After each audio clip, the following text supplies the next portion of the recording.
An investigation by the Winnipeg Free Press has found hundreds of millions of dollars meant for housing for Indigenous women and children fleeing from violence has never been spent. The Indigenous Shelter and Transitional Housing Initiative is one of the largest investments by the Trudeau government in response to the national inquiry into missing and murdered Indigenous women and girls.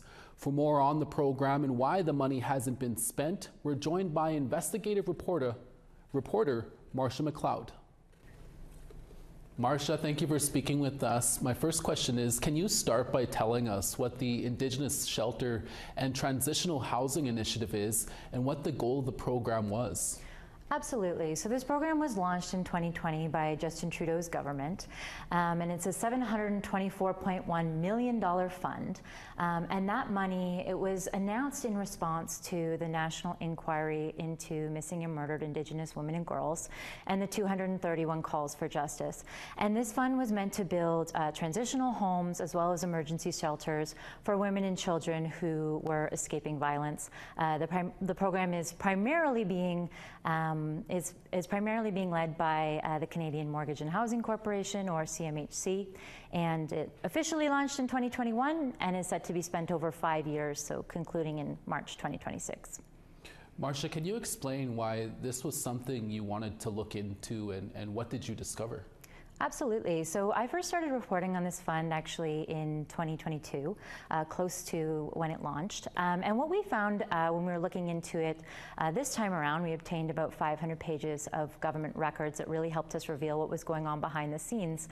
But we learned as well that only a third of this money has been spent as of September 2024, which obviously leaves 2/3 of this money unspent, meaning it's not been delivered to the intended recipients, but at almost $500 million that's been left on the table.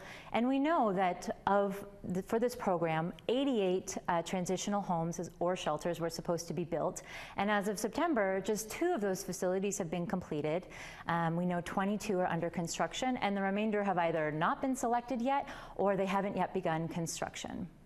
How many of these projects have gone ahead? So we know that 2 are officially complete and others have been selected. However, what we really know is that there were also so many issues for projects that weren't selected. It was an incredibly difficult application process for those communities that were trying to get access to the fund. And our records show that they spent enormous amounts of money and as well really just a really significant amount of time to even get to the stage where they received a denial. And these government records, or CMHC records, they acknowledge this, that small communities with limited resources may not have been able to apply to the fund at all because of how onerous the application was. And Marcia, in your reporting, what is the reaction from the federal government regarding all of this? CMHC, which is it's a federal crown corporation, they've said to me that they are on track to spend the money by 2026, so 13 months from now.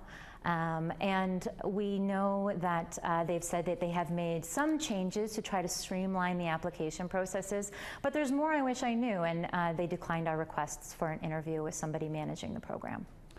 Is there a risk hundreds of millions of dollars meant for this program, will that money never be spent?